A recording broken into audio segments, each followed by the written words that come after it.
हम सब ने श्रीमद् भगवद गीता का जो श्लोक है, कर्मण्येवाधिकारस्ते मा फलेषु कदाचन, इस श्लोक को हमने सर पर तो बैठा लिया, लेकिन इसका कभी सही मतलब ही नहीं समझा।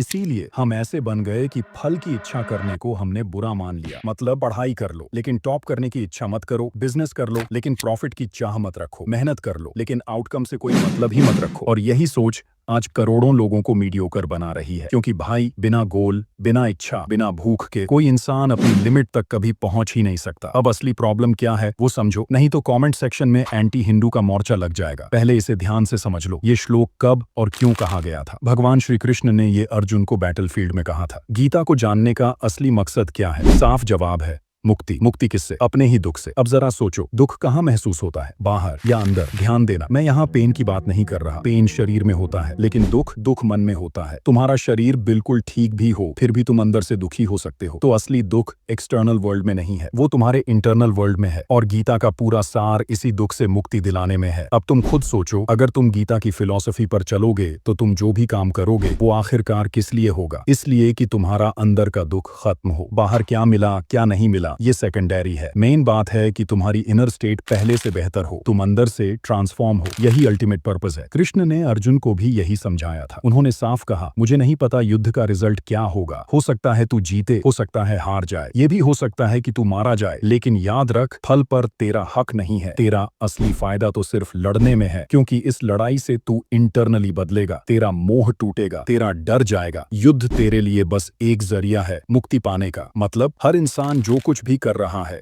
वो अल्टीमेटली इसीलिए कर रहा है ताकि अपने अंदर के नर्क से बाहर आ सके, एक बेटर इंसान बनने के लिए। यही असली कॉन्टेक्स्ट है उस श्लोक का। जो सही है वो करो, बाहर कुछ मिला या नहीं मिला उससे फर्क नहीं पड़ता, क्योंकि असली बदलाव तो अंदर होना चाहिए। लेकिन दिक्कत कहाँ आई? हमने उसी श्लोक को गलत जगह फिट कर दिया, बाहर की दुनिया में, और यहीं से सब गड़बड़ हो गई। सोचो, अगर तुम्हें पैसे चाहिए तो बिना पैसों की इच्छा किए पैसा कैसे आएगा? तुम्हें सरवाइव करने के लिए, अच्छा जीने के लिए जो चीजें चाहिए उनकी इच्छा किए बिना वो चीजें आएंगी कहां से? लेकिन हमने कह दिया, नहीं, मैं तो कृष्ण की बात मानूंगा, मुझे मिले या ना मिले फर्क नहीं पड़ता, मैं बस करने पर ध्यान दूंगा। और नतीजा, हम जीतते ही नहीं, क्योंकि हम उतना ही करते हैं जितना मीडियोकर रहने के लिए काफी हो। हम ग्रेटनेस की तरफ बढ़ ही नहीं पाते।